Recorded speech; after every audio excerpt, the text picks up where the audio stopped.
I've found it so easy as of late to feel disconnected to this world. Like I just don't know where I find my footing and my place anymore. And I've taken a lot of time to think about this and contemplate it because being an artist and someone who thrives off of creativity and self-expression, I've been struggling a lot to find my wording, to find my muse. That's usually fairly close to me on a fairly regular basis, but lately it's been really hard to grasp. And inspiration usually just comes to me. I've sort of been grasping at it lately and not feeling it. So taking walks out in nature, tends to really help sort of fix my head and give me perspective. It also just makes me realize too that we're so much more connected to the earth, to nature, to creation, whatever you want to call it. We're so much more connected than we think we are. We live these separate lives where we're surrounded by technology. We're surrounded by vehicles and machines and computers and, bustling sidewalks and human beings and neighbors and car horns and police sirens and TVs and this constant hum, this buzz that is distracting our brains from our true connection, from our true calling, and also just from our balance. We are connected to this earth. We are part of it.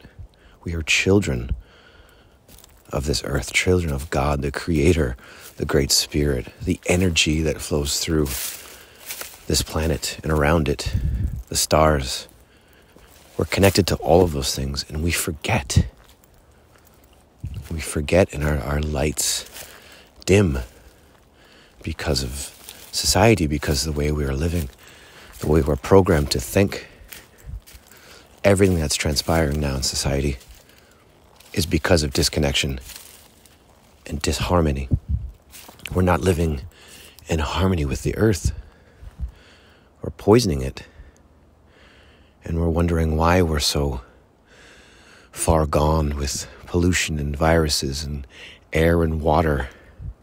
The fact you have to go into a store to buy water, and it's a multi-billion-dollar industry. These are things I think about all the time. And I know for most people, a decent amount of people, this doesn't really matter. They just go about their day and they don't think twice about it. And I get that. I don't fault anybody for being that way. I'm just not built that way. I'm a deep thinker by nature. It's in my blood. And I'm definitely a child of nature. A child that likes to try to understand the spiritual world and other dimensions and not just focus on the one that we're living in, but the one is to come and the one we came from. And the one thing that just keeps hitting me over and over again as I search for words, as I search for inspiration, is connectivity.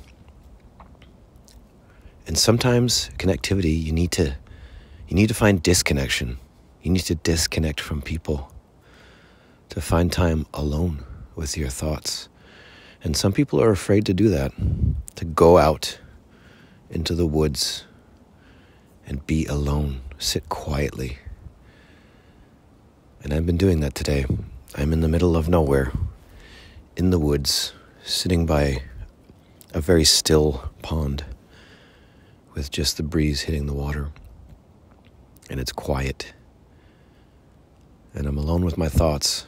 And I'm reconnecting with myself. And I'm hearing that inner voice, whether that be your consciousness or the voice of God, your Creator, or your guardians, or whatever it is that you feel and think and believe in your heart that it is. That voice is there constantly trying to remind you of the path you're supposed to be on, of the good in your heart, of the right, the correct way to live and be. And when I pay attention to what's going on in the world, it breaks my heart.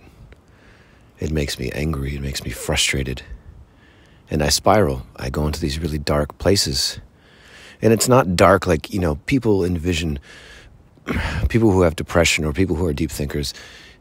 It's not you're in a dark room and you're thinking about suicide and you're miserable. I mean, for some people, maybe that's the case, but for the most part, that's not me. I'm highly functioning depressive. I can go out and be in public. I can hang out with friends. I can play a show, and I still carry that burden, that sadness. There are a lot of highly functioning people that have mental disorders and struggle with darkness within their own hearts. But I've learned to come to peace with it. You can't fight it. You have to learn who you are. You have to learn how to work with it and manage it, because it can be a gift. It can make you realize things. Self-realization, keep you humble, keep you grounded, keep your ego in check. And I think that's a big one for a lot of people. Ego just gets in the way. And that's a big flaw we have with humanity.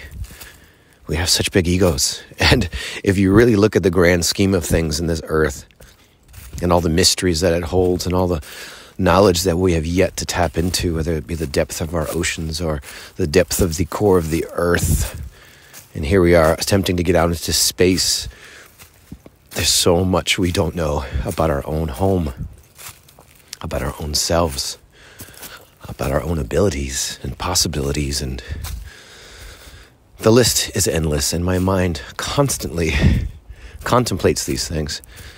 And I find it hard to function at times. And I know I've got friends that I'm fairly distant to because I just get so caught up in my own cycle, my own brain. But when I have these moments like right now, these moments of realization, I realize that it's a gift as well as a curse. And maybe I shouldn't even see it as a curse necessarily. We got to change our wording, the way we view ourselves, our language with ourselves. I suppose I'm rambling, but every once in a while I need to come out of my shell and share, because I know I'm not the only one out there that thinks this way, and I know I'm not the only one that struggles on a fairly regular basis to come to grips with current reality, trying to find your footing in a broken, disharmonious society that we live in. It's gut-wrenching to me, and I'm highly empathetic, so I feel people's pain, and it exhausts me.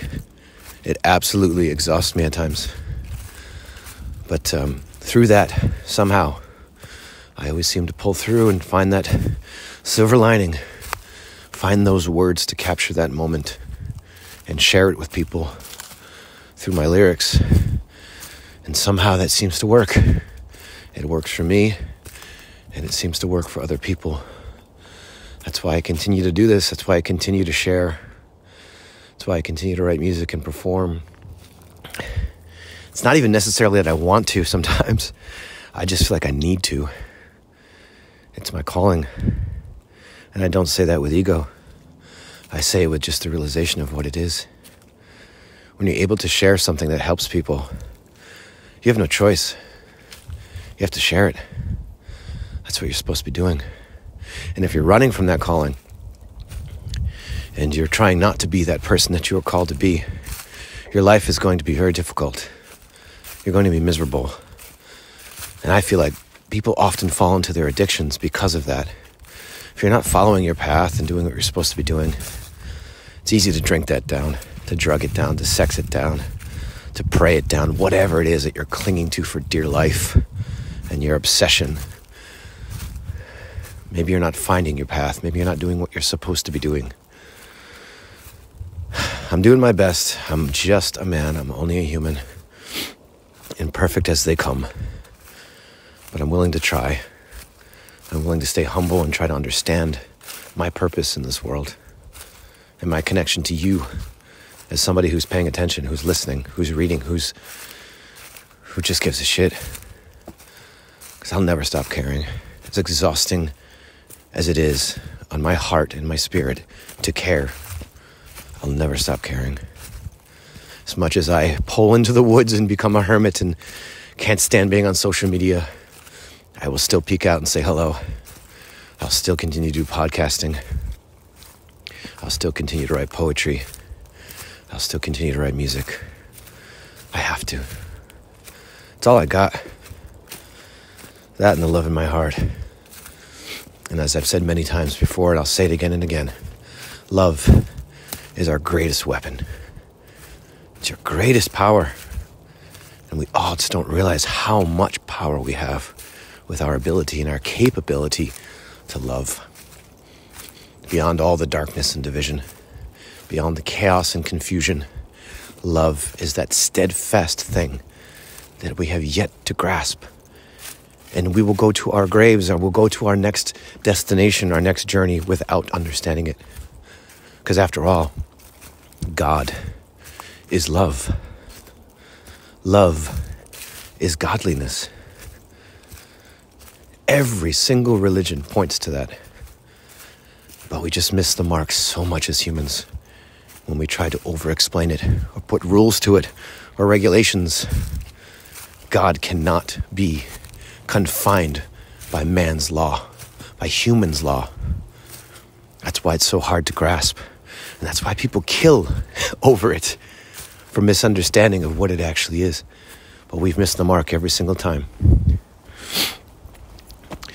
All right, I've run out of fuel. That's all I got. Thank you for listening. I appreciate you guys. Keep searching for the light. Find your path. And don't give up on it. Peace.